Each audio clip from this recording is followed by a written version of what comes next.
विद्या creator channel पर आप सभी का स्वागत है, अभिनंदन, आभार है। मैं हरीश कुमार मिश्रा आज इतिहास के जो सबसे प्रमुख प्राचीन इतिहास है उस कालखंड का एक विषय, एक चैप्टर जिसे कहते हैं वैदिक पीरियड। तो वैदिक पीरियड को लेकर हम आज आपके सामने आए हैं। और वैदिक पीरियड वो पीरियड है, एक तरह से कह सकते हैं कि पूरे इतिहास का नायक पीरियड है, जिसमें सभी प्रकार के संस्थाएं, चाहे सामाजिक हो, धार्मिक हो, आर्थिक हो, इकोनॉमिक हो, सभी प्रकार की संस्थाओं का डेवलपमेंट हुआ है। तो चलिए स्टार्ट करते हैं वैदिक पीरियड। वैदिक पीरियड, वैदिक पीरियड को आसानी से पढ़ा जा सके इसलिए इसे दो पार्ट में डिवाइड कर दिया गया। पहला पार्ट है ऋग वैदिक पीरियड, पहला पार्ट है ऋग वैदिक पीरियड, और दूसरा पार्ट है लेटर वैदिक पीरियड। लेटर वैदिक पीरियड अर्थात ऋग वैदिक काल और उत्तर वैदिक काल, जिसे कहते हैं उत्तर वैदिक काल। अब टाइमलाइन को देख लिया जाए तो अगर पूरे वैदिक पीरियड की बात करें तो पूरे वैदिक पीरियड का टाइम होता है 1500 BC टू 600 BC, ठीक है। अब ऋग्वेद का जो काल था वो था 1500 BC टू 1000 BC, ठीक है। और लेटर वैदिक पीरियड जो था वो था 1000 BC टू 600 BC, ठीक है। अब चूंकि ऋग वैदिक पीरियड और लेटर वैदिक पीरियड दो पार्ट में इसको डिवाइड कर दिया गया, तो ऋग वैदिक पीरियड चूंकि आप जानते हैं कि इतिहास का जो निर्माण होता है किसी न किसी साक्ष्य के आधार पर निर्माण होता है। तो ऋग वैदिक काल का जो साक्ष्य था यानी सोर्स था वो क्या था? वो सोर्स था आपका ऋग्वेद। ऋग्वेद। अब आपके सामने एक क्वेश्चन फिर उठता है कि फिर ऋग्वेद का निर्माता कौन था? ऋग्वेद का निर्माता कौन था? तो ऋग्वेद बेसिकली जो संकलन किया गया था, कंपाइल किया गया था, वो किया गया था आर्यंस के द्वारा। किसके द्वारा? आर्यंस के द्वारा ऋग्वेद का कंपाइल किया गया था। अब आर्यंस, अब बात ये उठती है, फिर से क्वेश्चन ये आता है कि ये आर्यंस कौन है? ये आर्यन कौन है? तो आर्यंस के बारे में विभिन्न भिन्न मत है। जो इतिहासकारों में इस पर विवाद है कि कोई कहता है, जैसे बाल गंगाधर तिलक साहब कहते हैं कि आर्यंस उत्तर ध्रुव से आए थे। संपूर्णानंद या स्वामी विवेकानंद जी कहते हैं कि आर्यन तिब्बत से आए थे। गार्डन चाइल्ड महोदय कहते हैं कि ये सदर्न रसिया से आए थे।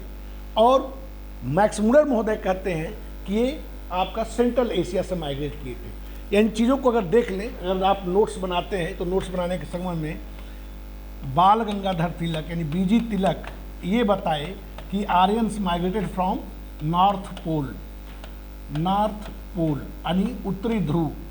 फिर से दूसरे विद्वान थे बी गार्डन चाइल्ड, इन्होंने कहा था कि आर्यंस आए थे सदर्न रसिया, सदर्न रसिया यानी दक्षिणी रूस से आए थे। आपका मैक्स मुलर महोदय कहते हैं कि Aryans migrated from central Asia, Aryans migrated from central Asia यानी आर्यंस कहाँ से आए थे? सेंट्रल एशिया से आए थे। सभी इतिहासकार अपने अपने तर्क देते हैं कि आर्यंस, जो तिलक साहब कहते हैं कि नॉर्थ पोल से आए थे, तो उनका अपना तर्क था कि वहाँ चूँकि बहुत ज़्यादा ठंडी पड़ती थी तो धीरे धीरे आर्यंस वहाँ से मूव करते, माइग्रेट करते हुए नीचे उतरते गए, उतरते उतरते वो कहाँ आ गए? सब सिंधु प्रदेश में आ गए। तो गार्डन चाइल्ड महोदय कहते हैं कि सदर्न रसिया से आए। इनकी बात कुछ ऐसे ही थी, लेकिन मैक्स मुलर महोदय कहते हैं कि आर्यन सेंट्रल एशिया से आए। और मैक्स मुलर महोदय के कहने का जो वो था, तात्पर्य था या आधार था, वो बिल्कुल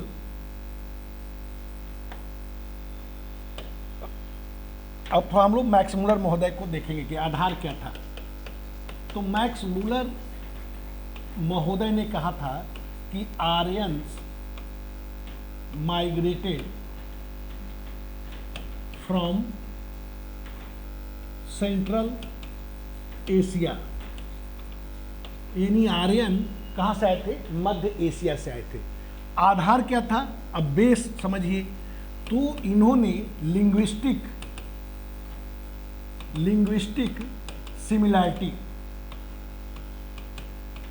सिमिलैरिटी और दूसरा रिलीजियस सिमिलैरिटी की बात करते हैं, यानी भाषाई आधार और धार्मिक आधार पर कहते हैं कि ये आए कहाँ से, सेंट्रल एशिया से। तो लिंग्विस्टिक सिमिलैरिटी की बात करें तो लिंग्विस्टिक सिमिलैरिटी में इन्होंने ये कहा था कि जैसे यूरोप में पाटर माटर कहते हैं, फादर मदर कहते हैं, वैसे ऋग्वेद में या संस्कृत भाषा में क्या कहते हैं, मातृ और पितृ कहते हैं। संस्कृत भाषा में क्या कहते हैं, संस्कृत भाषा में कहते हैं मातृ एवं पितृ, मातृ एवं पितृ। एक तो ये आधार दिया कि संस्कृत भाषा में मातृ पितृ और यूरोपियन लैंग्वेज में पाटर और माटर कहते हैं। उसी तरह इंग्लिश भाषा में क्या कहते हैं, फादर और मदर कहते हैं। तो उन्होंने कहा कि संस्कृत में मातृ और पितृ है, तो कहीं न कहीं मातृ और पितृ शब्द का जो जनक था वो कहाँ से था, यूरोपियन से था, यानी सेंट्रल एशिया से था। और दूसरा उन्होंने कहा था रिलीजियस सिमिलैरिटी। तो रिलीजियस सिमिलैरिटी के में उन्होंने जो साक्ष्य दिया वो ये दिया कि एक एशिया माइनर से प्राप्त 1400 ईसा पूर्व का बोगोजकोई इंस्क्रिप्शन था। क्या था, बोगोजकोई इंस्क्रिप्शन, अभिलेख। और इसमें 4 देवताओं का वर्णन किया गया है। कौन कौन, इंद्र, मित्र, वरुण एवं नासत्य। इंद्र, मित्र, वरुण एवं नासत्य, 4 देवताओं का बोगोजकोई इंस्क्रिप्शन में क्या है, साक्ष्य के आधार पर या साक्ष्य के रूप में लिखा गया है। और यही 4 देवता आपको मिलते हैं कहाँ पर, ऋग्वेद में मिलते हैं। यही 4 देवता कहाँ पर मिलते हैं, ऋग्वेद में मिलते हैं। तो इसलिए कहा जा सकता है कि लिंग्विस्टिक सिमिलैरिटी और रिलीजियस सिमिलैरिटी के आधार पर मैक्स मूलर महोदय की ये बात कि आर्यंस सेंट्रल एशिया से आए थे, ये कहीं न कहीं सच दिखाई देता है। और इस आधार पर लगभग सभी विद्वान ने एक मत से स्वीकार कर लिया कि ठीक है, आर्यन कहाँ से आए थे, तो आर्यन सेंट्रल एशिया से आए थे। अब ये बात क्लियर हो गई कि आर्यन कहाँ से आए थे, सेंट्रल एशिया से आए थे। सभी विद्वानों ने एक मत से इस बात को स्वीकृति दे दी। अब ये होता है कि आर्यंस अपने आप को क्या कहते हैं, आर्यंस कहते हैं कि हम ऋग्वेद के रचयिता हैं, तो हम क्या हैं, श्रेष्ठ हैं। आर्यंस क्या कहते हैं कि हम श्रेष्ठ हैं, उच्च कुलीन हैं, श्रेष्ठ हैं, उच्च कुलीन हैं। ये बात कौन कहता है, आर्यंस कहते हैं अपने आप को। ठीक है, ये ठीक है कि अब ये तो तय हो गया कि आर्यंस उच्च थे, उच्च कुलीन थे, श्रेष्ठ थे और सेंट्रल एशिया से माइग्रेट करके सप्त सैंधव प्रदेश में पहली बार वो आके स्टेबलाइज हुए थे। तो अगर इनकी ज्योग्राफी देखा जाए, आर्यंस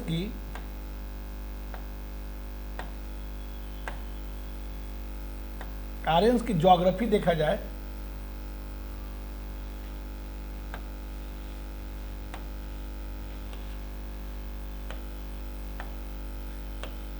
तो अब भौगोलिक ज्योग्राफिकल रीजन, तो आर्यन प्रारंभ में यानी पहली बार सप्त सैंधव प्रदेश में आके बसे थे। सप्त सैंधव का मतलब है कि 7 नदियों का देश। सप्त सैंधव प्रदेश का मतलब है 7 नदियों का देश। वो 7 नदी कौन कौन थे, तो रावी, चेनाब, झेलम, कुर्रम, रावी नदी, इंडस वैली, इंडस नदी, ये सब क्या थे, ये सब सैंधव था जहाँ पर आर्यन पहली बार आके और स्थापित हुए। अगर हम ये भारत का नक्शा देखें थोड़ा सा, 1 मिनट, रफली, तो क्या है, पहले आर्यन कहाँ पर आके बसे थे, पहले आर्यन बसे थे इस प्रदेश में। आर्यन कहाँ बसे थे, सप्त सैंधव प्रदेश है। ये कौन सा प्रदेश है, सप्त सैंधव प्रदेश है। यहाँ आके पहले आर्यन बसे थे और यहाँ से धीरे धीरे माइग्रेट करके वो नीचे तरफ आए और कहाँ आ गए, गंगा वैली में आ गए। और ये कब आए, ये धीरे धीरे, ये प्रोसेस उनका ग्रेजुअली चला, धीरे धीरे चला। और जैसे जैसे वो उनको पता चलता गया कि नीचे और घास का मैदान है, तो धीरे धीरे वो आर्यन ऊपर से नीचे मूव करते गए और कहाँ पहुँच गए, गंगेटिक वैली में। गंगेटिक वैली में आते आते जो काल था वो था लेटर वैदिक पीरियड। लेटर वैदिक पीरियड में सप्तपथ ब्राह्मण में इस बात को कहा जाता है कि आर्यन कहाँ पर पहुँच गए आके, तो आ गए वो गंगा वैली में या गंगा नदी घाटी में आके व्यवस्थित हो गए। अब ये बात हो गया कि आर्यन सप्त सैंधव प्रदेश में इनिशियली कहाँ पर स्टेबलाइज थे, तो सप्त सैंधव प्रदेश में है। अब थोड़ा सा हम बात करते हैं ऋग्वेद पर। हम किस पर बात करेंगे, ऋग्वेद पर बात करेंगे कि ऋग्वेद क्या है, जो कि वैदिक पीरियड का जो साक्ष्य देता है, एविडेंस प्रस्तुत करता है। तो थोड़ा सा हम ऋग्वेद पर बात कर लेंगे, क्योंकि ऋग्वेद से क्वेश्चन बहुत सारे आते हैं, प्रीलिम्स में, मेंस में बहुत सारे क्वेश्चन ऋग्वेद पे आते हैं। तो ऋग्वेद की रचना की बात करें तो ऋग्वेद का जो निर्माण हुआ था उसमें 10 मंडल एंड 1028 सूक्त था। कितना था, 10 मंडल था और 1028 सूक्त से निर्मित हुआ था आपका ऋग्वेद, जिसमें कि 2 से 7 मंडल जो था, 2 से 7 मंडल जो था, ये सबसे प्राचीनतम मंडल है। 2 से 7 मंडल जो क्या है, वो सबसे प्राचीनतम मंडल है। और 2 से 7 मंडल सबसे प्राचीनतम है। और इसी में जो थर्ड मंडल है, थर्ड मंडल में गायत्री मंत्र से संबंधित है। यानी थर्ड मंडल में क्या है, गायत्री मंत्र संबंधित है। और गायत्री मंत्र के निर्माता कौन थे, वो थे विश्वामित्र। गायत्री मंत्र के निर्माता कौन थे, विश्वामित्र थे। और गायत्री मंत्र किसको समर्पित था, तो समर्पित था वो सोलर एनर्जी यानी सौर ऊर्जा का, सौर ऊर्जा। अब बात आती है कि सौर ऊर्जा क्या है, तो सौर ऊर्जा का मतलब सूर्य, सौर ऊर्जा का मतलब सूर्य। और सूर्य को यहाँ पर क्या कहते हैं, सविता कहते हैं। क्या कहते हैं, सविता कहते हैं। यानी थर्ड मंडल में गायत्री मंत्र का निर्माण किया गया था और निर्माण करता थे वो विश्वामित्र थे। और गायत्री मंत्र किसको समर्पित था, तो समर्पित था सौर्य देवता यानी सूर्य को समर्पित था। और यहाँ पर सूर्य को क्या कहते हैं, सविता कहते हैं। इसी तरह इसमें एक बाद में चलकर 10वां मंडल, 10th मंडल जोड़ा गया था। 10वां मंडल जोड़ा गया था। 10वां मंडल में पुरुष सूक्त की बात की जाती है, पुरुष सूक्त। 10वां मंडल में क्या है, पुरुष सूक्त है। और पुरुष सूक्त में ही पहली बार 4 वर्णों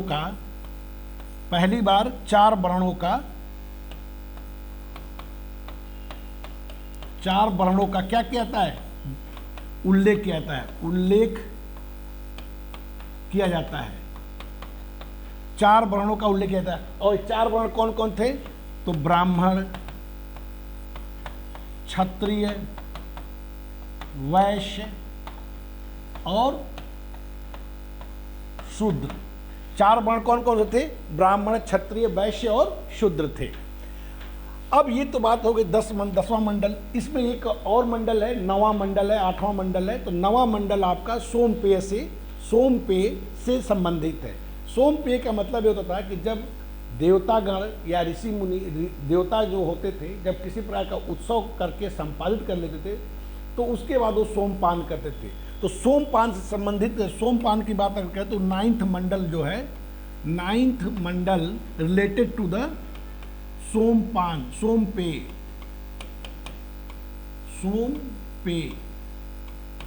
ठीक है। तो ये हो गया आपका ऋग्वेद, ठीक है। ऋग्वेद में क्या है, 10 मंडल है, 1028 सूक्त से बना है। 2 से 7वां मंडल इसका क्या है, सबसे प्राचीन मंडल है। बाद में इसमें 8वां, 9वां और पहला और 10वां मंडल जुड़ा। अब उसमें एक मंडल, तीसरा मंडल है। तीसरा मंडल related to the Gayatri mantra and which was the composed by the Vishwamitra and dedicated to the solar energy. Solar energy का मतलब सौर ऊर्जा, सौर ऊर्जा का मतलब सूर्य भगवान, सूर्य भगवान का मतलब होता है सविता, ठीक है। तो यहाँ तक आप लोग देख लिए। अब आगे थोड़ा देखिए, आगे ये देखना है कि इसकी राजनीतिक व्यवस्था, इसका राजनीतिक व्यवस्था, पॉलिटिकल सिस्टम, किसका? ऋग्वैदिक पीरियड का पॉलिटिकल सिस्टम। तो ऋग्वैदिक पीरियड का पॉलिटिकल सिस्टम की बात करने से पहले हम थोड़ा सा आपको बता दें कि जो ऋग्वैदिक लोग थे वो पशुपालक समाज था। ऋग्वैदिक लोग जो थे वो क्या थे? पशुपालक लोग थे। यानी उनका जो मुख्य पेशा था वो क्या था? गाय थी, घोड़ा था। ये मुख्य पेशा वो क्या था? पशुओं का पालन करना था। और पशुओं में सबसे मुख्य जो पशु था, मुख्य पशु कौन कौन सी थी? गाय थी, और प्लस गाय और घोड़ा।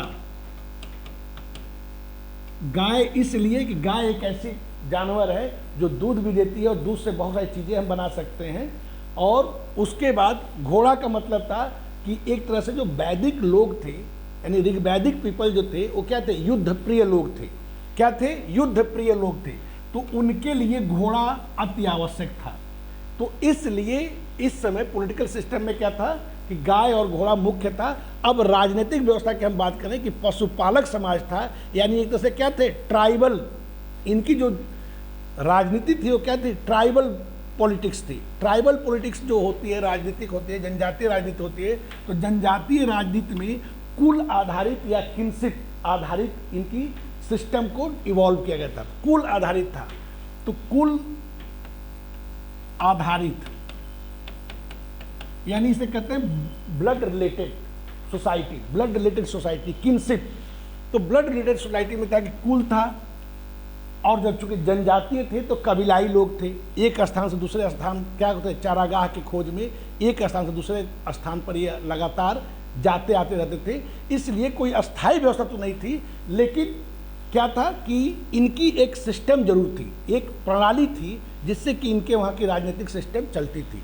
अब कुल था, तो कुल का हेड कौन होता है? फैमिली का हेड कौन होता है? फैमिली का हेड होता था कुलप। क्या होता था? कुलप। कुलप के बाद कई कुल मिलकर क्या बनता था? विलेज। कई कुल मिलकर क्या बनता था? विलेज मिलता था। विलेज को हेड करता था कौन? ग्रामणी। विलेज को हेड कौन करता था? यानी विलेज का अध्यक्षता कौन करता था? प्रधान कौन था?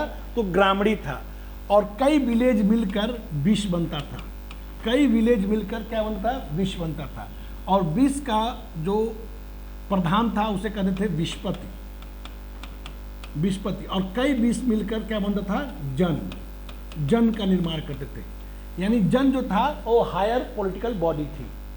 जन क्या था? हायर पॉलिटिकल बॉडी थी। और जो कुल था वो बेसिक यूनिट थी, यानी प्राइमरी यूनिट। अगर कहें कि राजनीतिक व्यवस्था का, और किसी प्रकार की राजनीतिक व्यवस्था की प्राइमरी यूनिट की बात करें तो वो होता है कुल होता है। कई कुल मिलकर क्या बनता है? गांव का निर्माण होता है। कई गांव मिलकर क्या बनता है? विश्व बनता है। और कई विश्व मिलकर क्या बनता है? जन बनता है। यानी जन जो थी हायर पॉलिटिकल बॉडी थी। अब हम बात करते हैं कि इसमें अगर देखें तो ग्रामणी जो था, यानी जो विलेज का मुखिया था, गांव का मुखिया था, उसके दो तरह के कार्य होते थे। ग्रामणी का दो तरह का कार्य होता था। एक कार्य होता था कि गांव का देखभाल करना। पहला कार्य क्या था? कार्य था देखभाल, गांव का देखभाल करना। किसी प्रकार की वहां पर अनियमितता हो रही है गांव में तो उस अनियमितता को दूर करना। एक तरह से कह सकते हैं कि गांव का प्रशासन कौन करता था? तो ग्रामणी करता था। दूसरा ऐसा काम होता था कि जब कभी भी जन के कबीले के सरदार को किसी प्रकार की सैनिक सहायता की आवश्यकता पड़ती थी तो ग्रामणी गांव के जो मेल एडल्ट मेंबर होते थे, जो वयस्क पुरुष होते थे, उनको जोड़कर जाता था और जन के मुखिया को एक तरह से क्या करता था? सहायता देता था, सैन्य सहायता देता था। तो दूसरा कार्य क्या था कि जन के मुखिया को, यानी जनस्य गोपा, जनस्य गोपा, जन का मुखिया कौन कहलाता है? जनस्य गोपा। जन का मुखिया कौन है? जनस्य गोपा है। तो जनस्य गोपा को सैनिक सहायता देना, सैनिक सहायता देना। क्या था? गांव ग्रामीण का दो काम था। एक तो गांव के प्रशासन देखभाल करना या प्रशासन देखना, और दूसरा क्या था? जनस्य गोपा यानी जन के मुखिया को कि सैनिक सहायता देना। जब कभी आवश्यकता पड़े कबीले के सरदार को तो क्या करते थे, उसको ये एक तरह से सैनिक सहायता देता था। अब बात आपके दिमाग में जनस्य गोपा, तो जो जन था, जो हर पॉलिटिकल बॉडी था, यानी कबीले का जो सरदार था, उसे हम क्या करते थे, जनस्य गोपा कहते थे। ठीक है, अब थोड़ा सा और देखें कि जनस्य गोपा एक तरह से जो था, यानी ये जनस्य गोपा। अब हम थोड़ा जनस्य गोपा पर बात करें।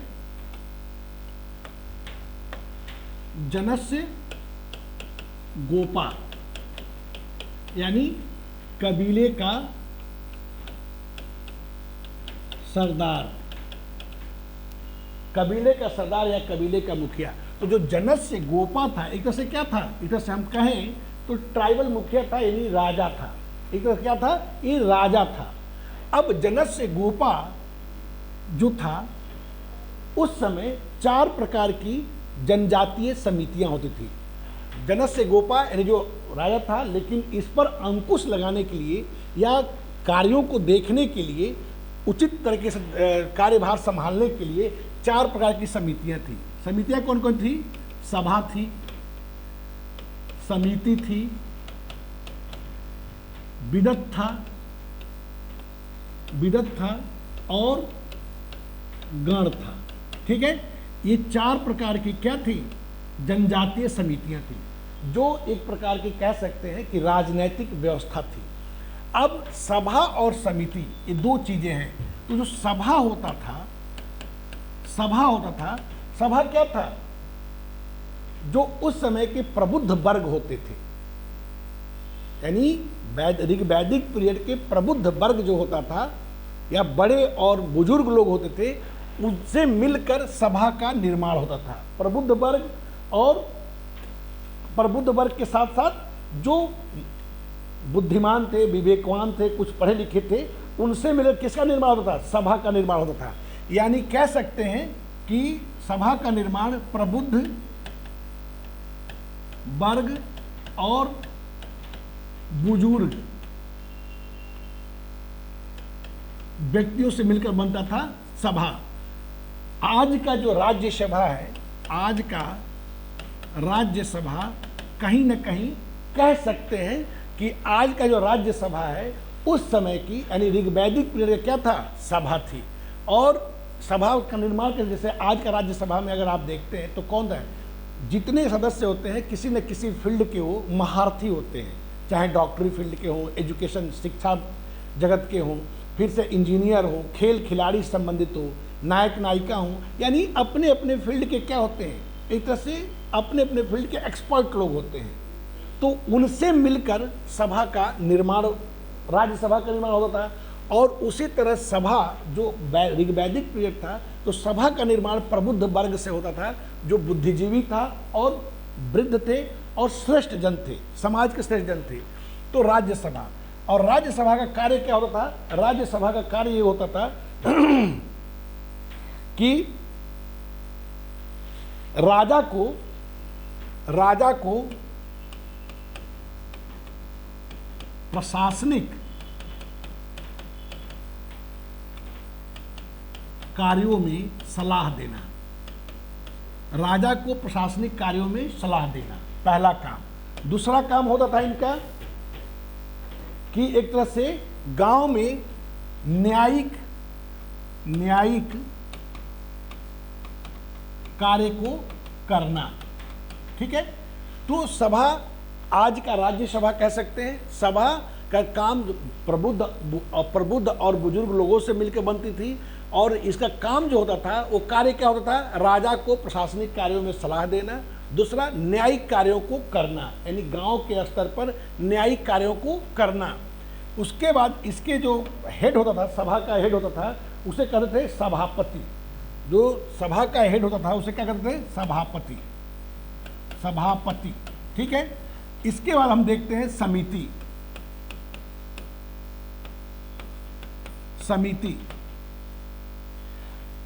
समिति में सभी लोग पार्टिसिपेट कर सकते थे, यानी कॉमनर्स की सभा थी। जिस प्रकार लोकसभा में हर क्षेत्र से लोग चुन के आते हैं, अब ये नहीं देखा जाता है कि वो पढ़े लिखे हैं कि नहीं, गैर पढ़े लिखे हैं, वो अंगूठा छाप हैं या पढ़े लिखे हैं, लेकिन अगर वो जनप्रतिनिधि हैं तो उनका सम्मान होता है, और कहाँ बैठते हैं वो? लोकसभा में बैठते हैं और विधि का निर्माण करते हैं। तो इस तरह समिति जो थी वो समिति आम जन की थी, यानी जनरल बॉडी थी। एक तरह से क्या थी? समिति जो थी वो आम जन की सभा होती थी। ठीक है, आम जन की सभा होती थी। फिर से इनका कार्य अगर देखा जाए तो ये जितने राजनीतिक कार्य होते थे, इनका कार्य अगर देखा जाए तो राजनीतिक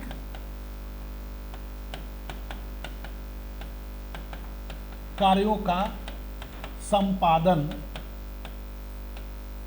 करते थे, राजनीतिक कार्यों का संपादन करते थे। दूसरी चीज कि जब राजा का चुनाव होता था, यानी जनस्य गोपा राजा का चुनाव होता था, तो सभा और समिति एक तरह से क्या करती थी? अप्रूवल देती थी, संस्तुति करती थी। अर्थात लिख लीजिए कि जब कभी राजा का चुनाव होता था तो चुने हुए राजा को ये लोग संस्तुति देते थे।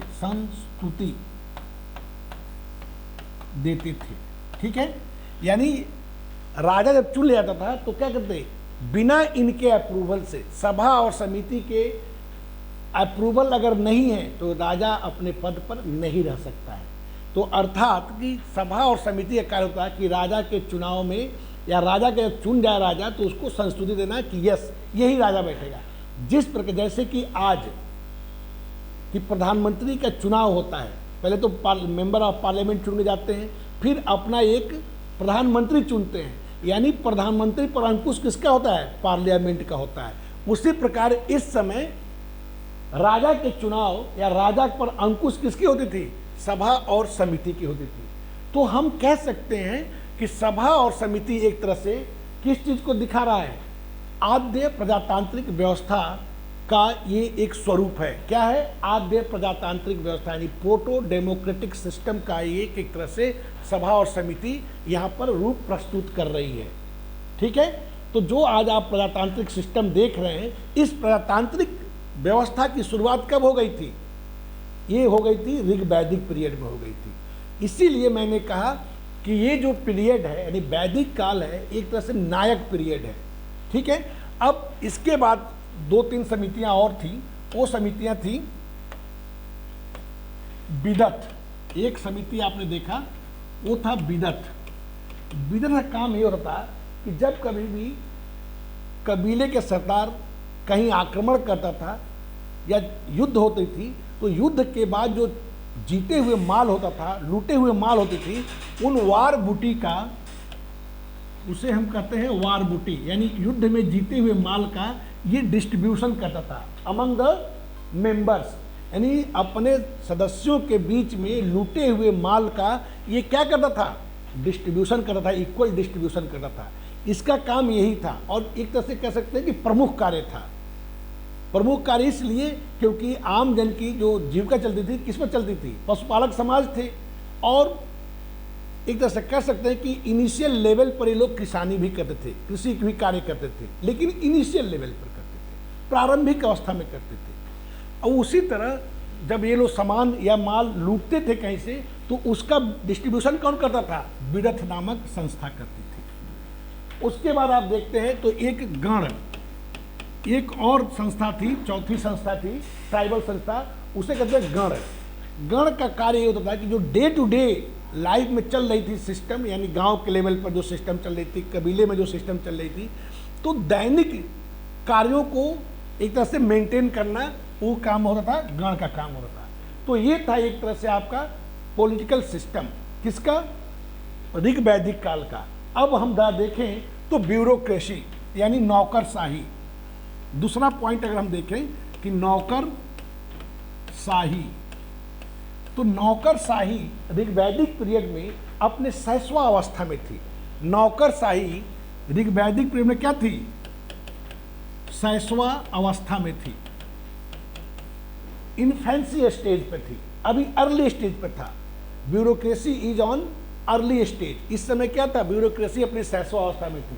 तो अभी केवल 4 प्रकार के अधिकारी आपको वैदिक पीरियड में देखने को मिलेंगे। तो पहला अधिकारी है, कौन है, पुरोहित।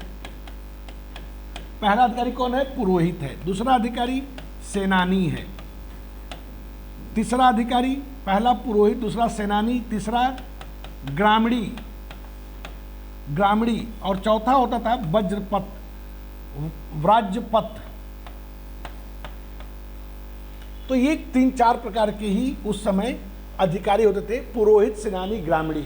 इन्हीं के द्वारा उस समय की व्यवस्था चलती थी। अब आपके दिमाग में आ रहा है कि इनके पास सेना थी कि नहीं सेना। ऋग्वैदिक पीरियड में जनस्य गोपा अर्थात कबीले के सरदार के पास सेना थी या नहीं थी, तो नहीं थी सेना। क्योंकि सेना जब होगी तो सेना को क्या करना पड़ेगा, सैलरी देना पड़ेगा। सेना को क्या करना पड़ेगा, सैलरी देना पड़ेगा। और चूंकि इस समय किसी भी प्रकार का कोई टैक्स नहीं इम्पोज था, किसी प्रकार कोई टैक्स लागू नहीं था, तो जब टैक्स लागू नहीं होगा तो कबीले के सरदार के पास पैसा कहाँ से आएगा कि सेना रखने पर सेना को सैलरी दे। तो इसलिए इस समय किसी भी प्रकार की कोई सैन्य व्यवस्था नहीं थी। जो सैनिक कार्य होता था वो कौन लेकर आता था, वो ग्रामणी लेके आता था, जो उसके गांव में जो एडल्ट मेल मेंबर थे यानी वयस्क पुरुष थे उनको जोड़ कर लाता था और अपने कबीले के सरदार को आवश्यकता पड़ने पर सैन्य सहायता देता था। ठीक है, यानी इस समय कोई टैक्स नहीं था। हाँ, टैक्स के नाम पर एक वॉलंटरी यानी स्वेच्छा के आधार पर करता, उसे कहते हैं हम बलि और भोग। भोग और बलि, भोग का मतलब होता है कंजप्शन। जो कुछ भी कबीले के लोगों के पास उपराजते थे या जो कुछ भी उनके पास होता था वो स्वेच्छा से अपने कबीले के सरदार को क्या करते थे, भेंट स्वरूप प्रदान करते थे। यानी वो स्वेच्छा से करते थे, उन पर कोई मैंडेटरी या कोई ये नहीं था, इम्पोजमेंट नहीं था कि आपको देना ही देना है। तो ऋग वैदिक पीरियड में किसी प्रकार के कर की प्रणाली का इजाद नहीं हुआ था या इम्प्लीमेंट नहीं हुआ था। इसलिए वैसे देखते हैं कि नौकरशाही के रूप में इस समय क्या क्या है, पुरोहित हैं, सेनानी हैं, ग्रामणी हैं और ब्रजपत हैं। यही 4 लोग हैं। और छोटे लेवल पर स्पष्ट की बात कहीं कहीं किताबों में मिलता है कि गुप्तचर प्रणाली भी छोटे लेवल पर थी।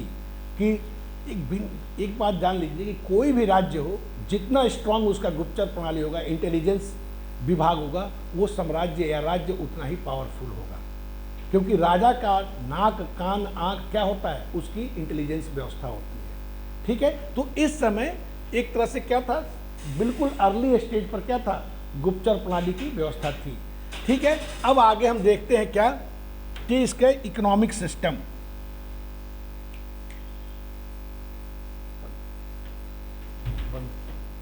बंद कर